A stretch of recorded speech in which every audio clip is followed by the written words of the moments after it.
Hey, what's up, everybody?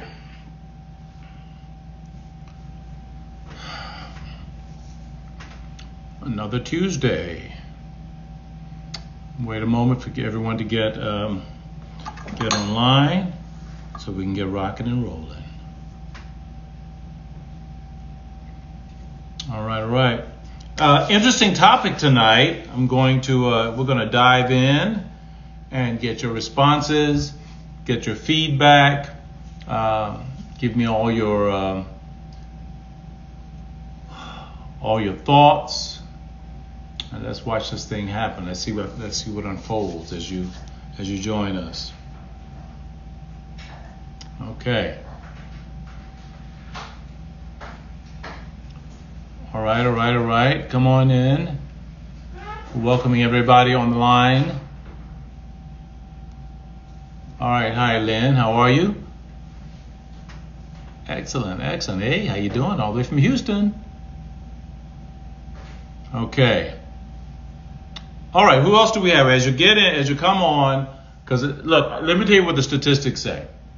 For those who come on live, and I don't know how many people we had on live last week.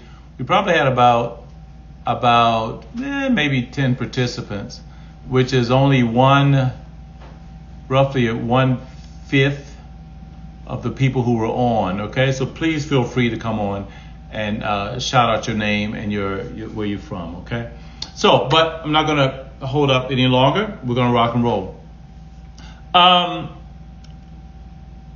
First of all, let's remember that for this week, I want you to lock in and invite as many people as possible for next week. In addition to that, please share the app. We have some incredible things that are going to be happening for the entire organization, MAPS, as well as Mentoring Manhood. We're planning some things that are going to be mind-blowing. So we need you guys to get ready. And the more you're in the app, the more you are taking part in our lives, taking part in our communities. It'll be easier to get the information out to you so you can share and join into this incredible movement that we call marriage. Okay? All right. Let's see. Who do we have on? Anybody else on? If not, let's jump. That's good. Let's do it. Our tonight's topic has to do with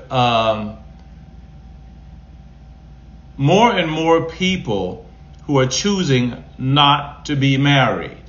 Okay, and as you come on, just go ahead and give me your info. I want to make sure that everybody's on, and because I don't even see my wife on here. I want to make sure that everybody's on. I need you to shout out because we had some technical difficulty. I want to make sure that's not happening again. The notification as well. Okay. All right. Let me send out another message.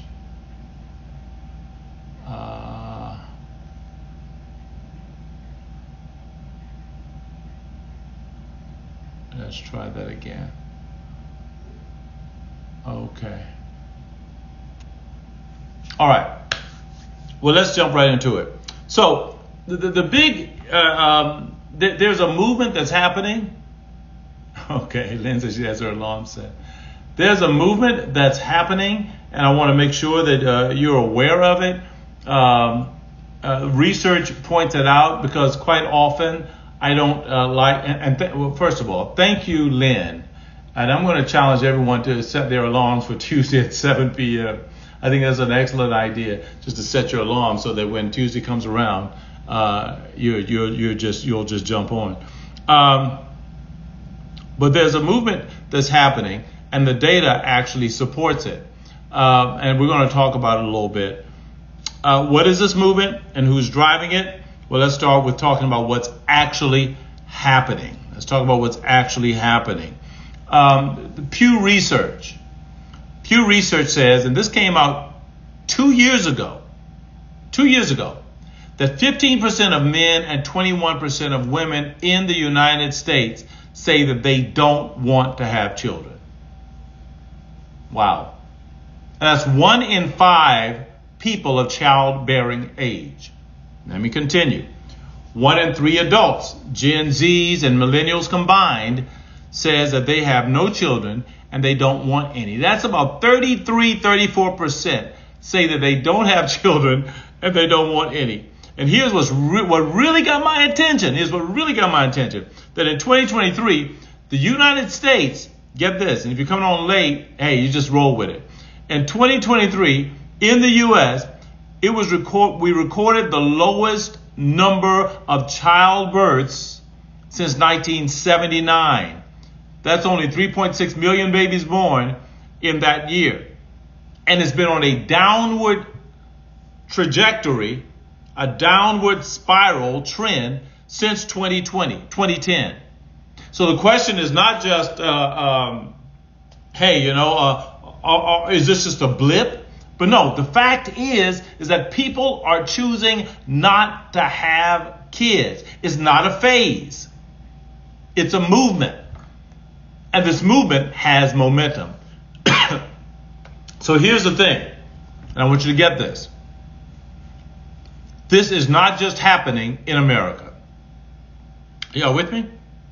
Because Japan has entire towns being abandoned because there aren't enough people to fill them. Even South Korea, their birth rate is so low that the government is in crisis mode. It's happening in Germany and Italy and Canada, and the same story goes on. People are not having children. And here's the one thing that I want to ask you tonight. Why? I'm going to ask a poll here, first of all. For you guys who are on, how many of you have kids? I ain't going to ask you how many of you regret having them, because that's a whole different message. That's a whole different presentation. How many of you currently have kids? Okay, Wendy didn't chime in. It's okay. You got 2. Okay, I know we have 3. All right. So if you don't, someone else said me. Great, whoever me is. All right, Talamisha, William, we do. Sunshine says 3. Okay, great. Now here's the thing. If you want to understand this movement, you have to be honest about what's driving it. Okay? Hey, Capri. You have to be honest about what's driving this movement, this so-called child-free movement. And I want to give you the layered truth here, okay? Number 1, the economics of having kids are brutal.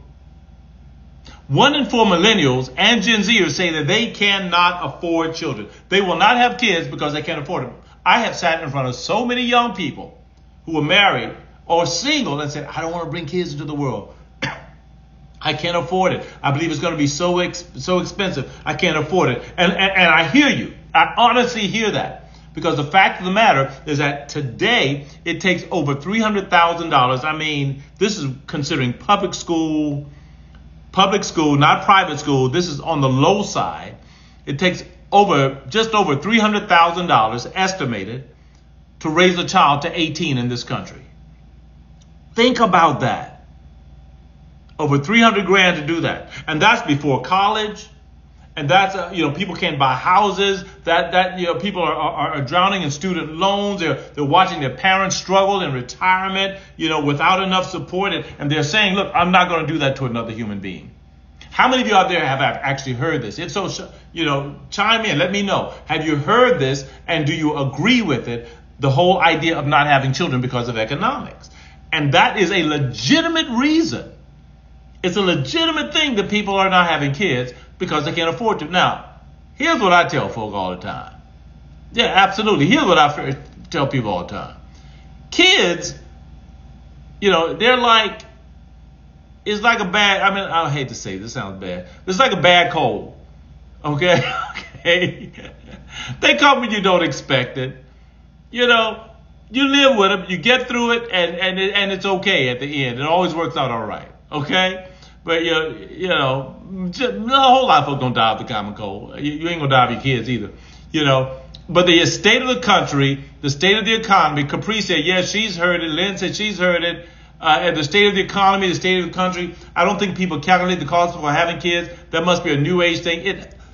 Excuse me. It absolutely is new. And Talamisha says she's heard it and she respects it. I respect it as well. Let me make that very, very clear. I respect it when people say that they want to look at their finances before having children. But come on. Back in the day, you had kids because you wanted to have children, not because they were financially expedient. Okay, but anyway, if you're not having it because of finances, that's not selfishness. That's real math. That's real numbers. That's real stuff. Okay? Reason number 2, though. Let's talk about this. And I think this is probably more apropos for people as far as why they're not having kids or why they're afraid to have children. Lynn said some people just don't like kids. I'm gonna say something about that in a minute. Thank you. Some people just don't like kids. This is gonna be controversial. You're not gonna like it, but I'm gonna say it anyway. It's okay if you don't like kids. In fact, if you don't like them, don't have them. You can't be judged for not liking kids. You can't. You may not just like kids. And if you don't, hey, okay, fine. Don't have any. Okay, but barring just not liking children, even though for whatever reason, and I suggested if you don't like kids, make sure you get with somebody who don't like kids.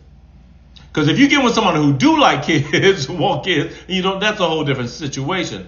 But if you don't like kids, we need to start a community group in the app with people who don't want kids, people who don't like kids, okay? Let y'all just find love among yourselves. But regardless of that, the number 2 reason outside of economics is this. People feel like the world is broken.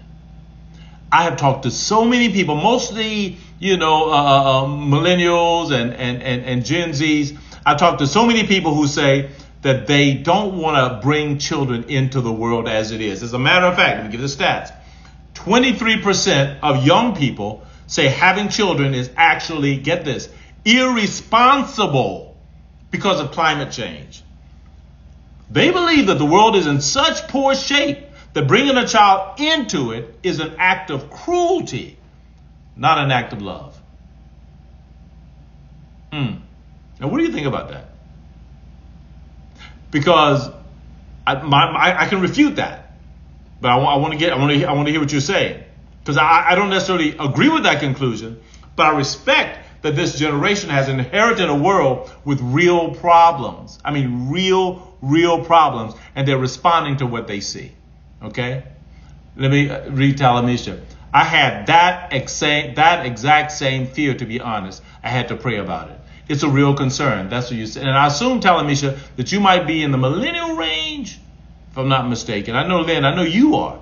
Okay, but that same fear that the world is too difficult. It's why would I bring somebody? Let me tell you something about when I was growing up. This is not like your grandmama's story, your granddaddy's story. When I was all growing up, I had to walk to school in the snow, 13 degrees uphill, barefoot. No, it's not that kind of story. 44, yes, you're in that age. But here's the thing, and I'm going to comment on you guys for a second. I was born in the 60s. That's right, the 60s. I was born in the 60s. Having a child in the 60s was tough.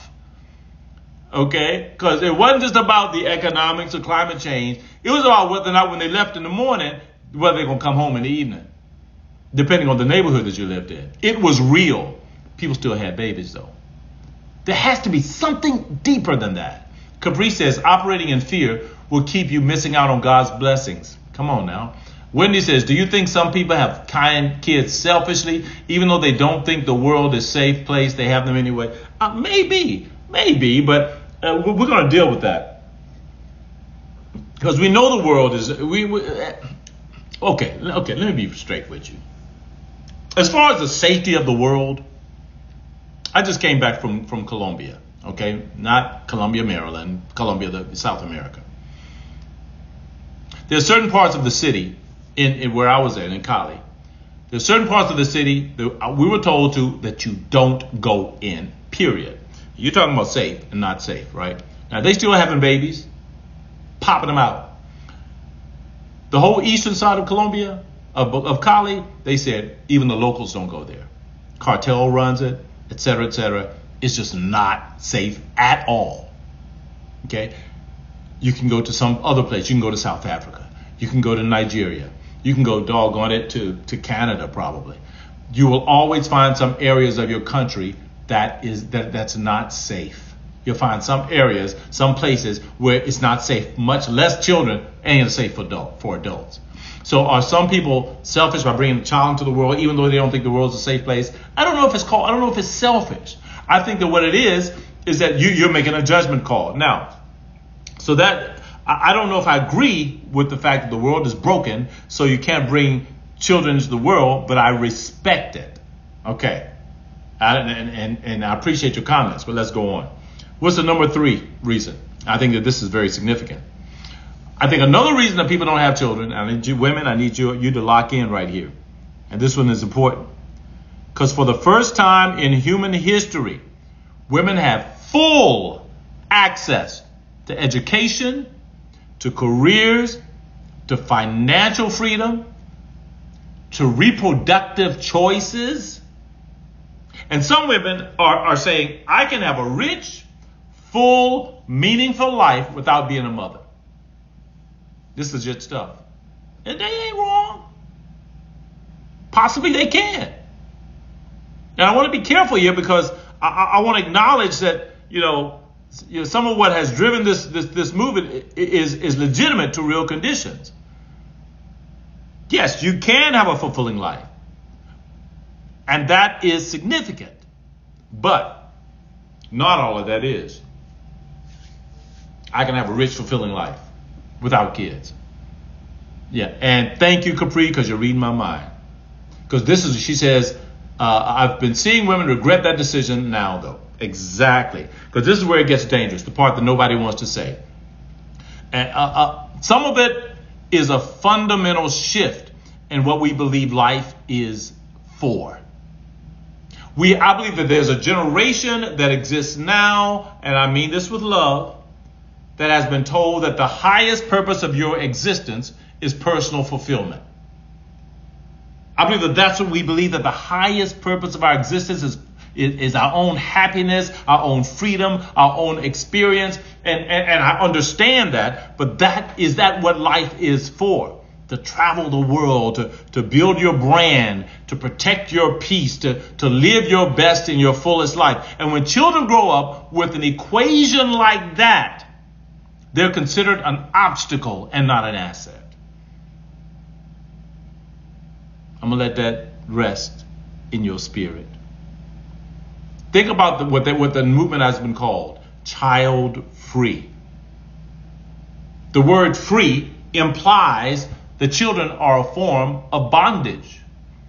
Children are a form of captivity, that parenting is a prison sentence, that babies are a chore or chains. Are y'all with me? Now, Wendy says, some people look at others with grown kids and the kids don't know gratitude, so they opt for no kids. Maybe. I think it's maybe even deeper than that. Because I'm going to tell you something. Look, I had grown kids. Got 3 of them. Love them to death. DEAF. Love them to death. Are they perfect? Absolutely not.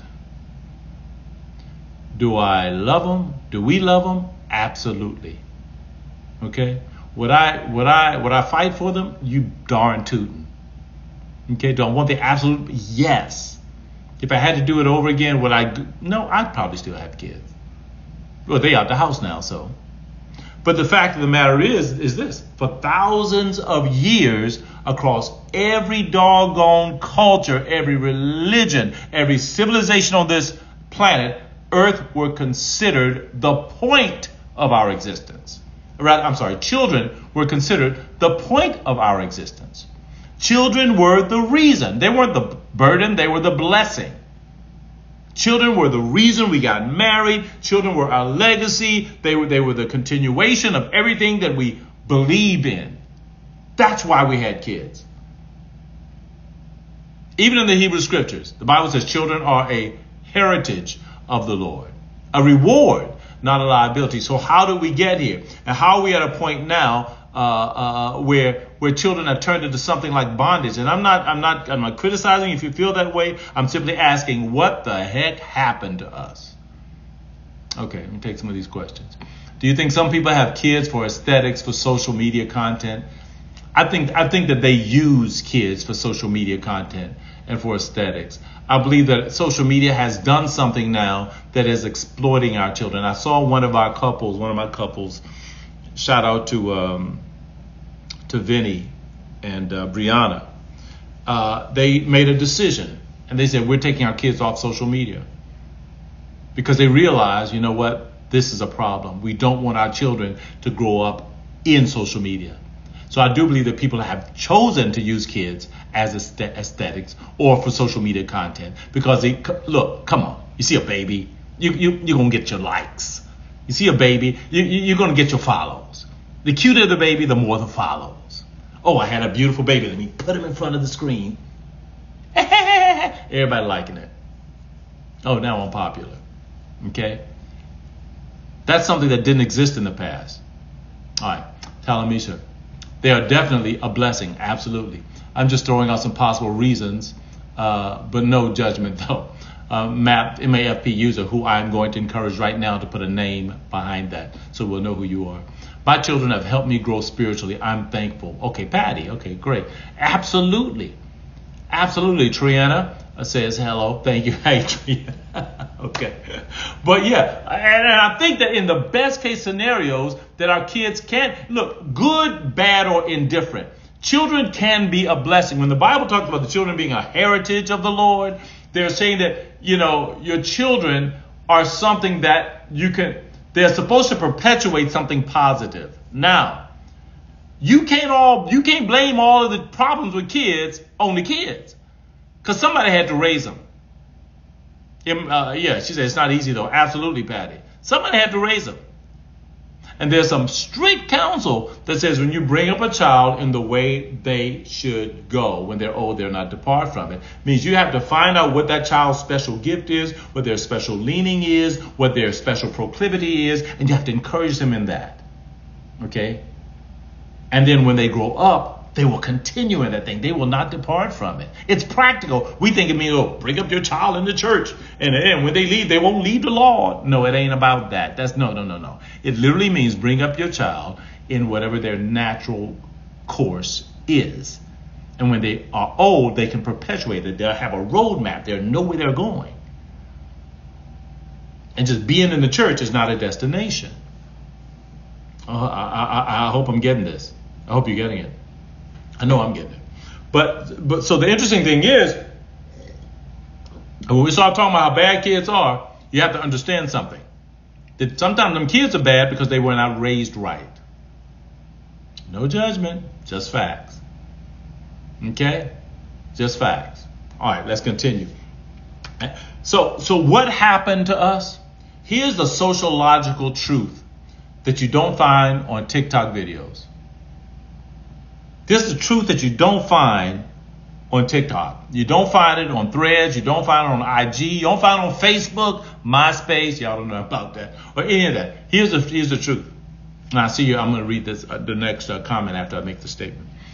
Societies that stop having children, hear me out. They don't peacefully downsize. They collapse. Societies that stop, I want you to think about it logically. And it's happening. The trends are happening since 2010, less and less kids. And very few people are talking about this. But what happens to the societies is that they collapse. And this is not theory. It's happening in Japan, where entire regions are beginning to disappear. It's happening in South Korea's government. They're offering cash payments to get people to have babies. And it's not working. Yeah. The Social Security system in Western nations are under serious existential pressure because they don't have enough young workers to support the aging population. So this is not just a U.S. thing. It's not just an American thing. All over, something's happening. Sunshine. I believe women want more support with the kids. both parents engaged and more financial support would probably change the trajectory of the idea of having kids. And that is a great segue. That is an incredibly good segue. Thank you for that comment. Because this is bigger than kids. It's much, much bigger than kids. And here's where I want to bring this whole thing home. Because this is actually about relationships. I want you to hear me. And here's what the data shows. The same generation that's choosing not to have kids is also choosing to get married later, get married less, and when they do marry, they're coming into marriage with a fundamentally different set of expectations than previous generations. Different expectations. You see, marriage used to be understood as a covenant. Now, it's a structure for building something, financial or whatever. But it used to be a covenant for building something that outlasts you, a vehicle for legacy, and children are an intrinsic part of that legacy. But today, marriage is treated like an experience, okay? Like a nice cruise or a jaunt. It's about companionship. It's about fulfillment. It's about compatibility. And the moment it stops being any of those things, you're ready to run out of it. You're ready to exit. But that's not what marriage is. And because people have gotten a warped idea of what marriage is, the outcome of that marriage, which is children, they have a warped idea about that. So our goal is to bring back what marriage truly is. And then you can understand why children are so important. Wendy says some people have many kids, just one or two turn out bad. They were all raised in the same household under the same conditions. Some kids are just special. Yeah, look, here's the thing. If we're going to jump into this, here's the thing. When we talk about marriage and relationships, we talk about love languages and loving people the way they need to be loved. Let me share this with you. And this maybe take me a little bit off. You can raise 5 kids, like we had 5 growing up. And my parents didn't know no better, but this is what should have happened. We have 5, there are 5 of us. And what should have happened is that every child, it should have been understood the way that we should go, and we should have been loved in accordance with that. We are equipped as parents. We're equipped to love children independently and individually based on what they need. So, if we could understand that if we got 5 kids and we love them differently, as we should, because we have the idea as parents, all my kids should be loved the same. That's BS. That's crazy. Because I can't even love my spouse the way I expect to be loved. I have to love her in accordance with how she wants to be loved, and how she needs to be loved. Well, it's the same with kids. There are love languages for children. As you're growing them up, the sensitive child can't be raised like the stern, athletic kid. You know, the kid who's creative and artsy can't be raised and loved like the nerd. They all have to be loved differently. And when you love them all the same, some of them gonna get it and some of them ain't. I'm not saying it's the parent's fault, but I'm saying it's the parent's responsibility. And even with that, some of them, sure, they're gonna go their own way. I hope you're getting that. Okay, Capri, totally true. Sunshine, exactly why I got my tubes out. Good Lord. What did you say? I believe women want support by the kids' parents engaged. Both parents engaged in more financial support would probably change. Yes. And she said, that's why I got my tubes out. Jesus. Okay. Talamisha. There are some women who decide they want kids and don't think a husband is necessary for that. That's crazy talk. You're absolutely right. That's crazy talk. Because I'm going to tell you something. And this is another problem. We haven't even gotten into this. The time's almost up. You need, and I'm going to say this, and you may not like it. I don't care if you cancel me. You can't cancel me because I'm inside my own app. But you need a mother and a father to raise a child. If they ain't married, you better find a father somewhere. Someone who can be a father. Someone who can be a mother. You need that because that's how we are created. Neither man nor female or woman are created with everything in them. We all need that partner, that spouse. We need that to balance us out so that we can present the best picture of parenthood to our children. Oh, I don't need no man. I can raise my kid on my own. Okay, fine. Yeah. Because you can't tell some people some things. I'm here to tell you, though, that's not how we're designed. Okay. Parents are not perfect, neither are the children. We have to work together and ask God. You can't be more right with that. I learned that when my youngest rebelled and I couldn't understand why she was responding so differently than my older children. Yes. Yeah. And you know, the best way to find out a lot of these things is to communicate openly and honestly to your children.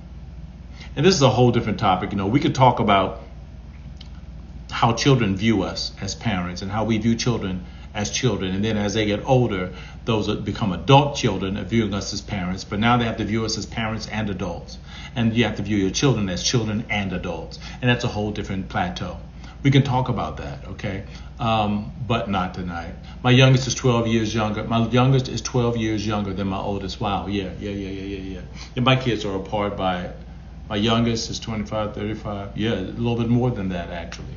So yeah, so there you, there it is. Okay, we're gonna bring this to a close. I love it, but there's something awesome that happens when you hold a child and you realize my life is no longer just about me. It's not. That's not a loss. That's the beginning of real maturity. When I hold a child, I say, wow, I have responsibility now. It's not just about me anymore. I have someone to be responsible for. I believe that the key to maturity is not just growing, but it's sharing your growth. It's pouring that growth into someone else. Whether you're in a marriage, you can just absorb or you can give. As a child, with children, you can absorb or you give. That giving part, that's a part of total maturity. Okay? All right. Capri, having kids will help you understand your parents more. My God. Triana, I was an authoritative parent. Didn't realize until I got older. Learned from my mother. Yeah. And that's, man, you know what? I'm going to do a part 2 of this. They all turned out okay, but that was with me embracing the change and understanding that I had to parent differently than my mom. Yeah. And that's a whole different story. We're going to have to continue this because there's so many more truisms and points. But I'm going to ask you to do me a big favor as we close now, to please share this with other people. Share with other people what's happening on Tuesday nights. Look, I'm going to tell you something that Lynn said earlier. Set your alarms. Just press in Siri or Alexa or Google or whomever and say set an alarm for next Tuesday at 7 p.m. Just do that, okay? And when it happens, just make sure it says, go on live, all right? And tell your friends about it. Thank you, Capri. Podcast is coming. In the process of filming right now. You're going to be seeing more and hearing more about it. All right. God bless you guys. Share the app. Tell your friends to download. Can't stress that enough. Let's get users. Let's get this movement going. You can see by tonight's presentation that, look, people don't have the right idea of marriage. It's affecting whether we have kids, and that affects our society. Okay? Let's make it right. God bless you guys. Wonderful talking to you. Can't wait to see you next week.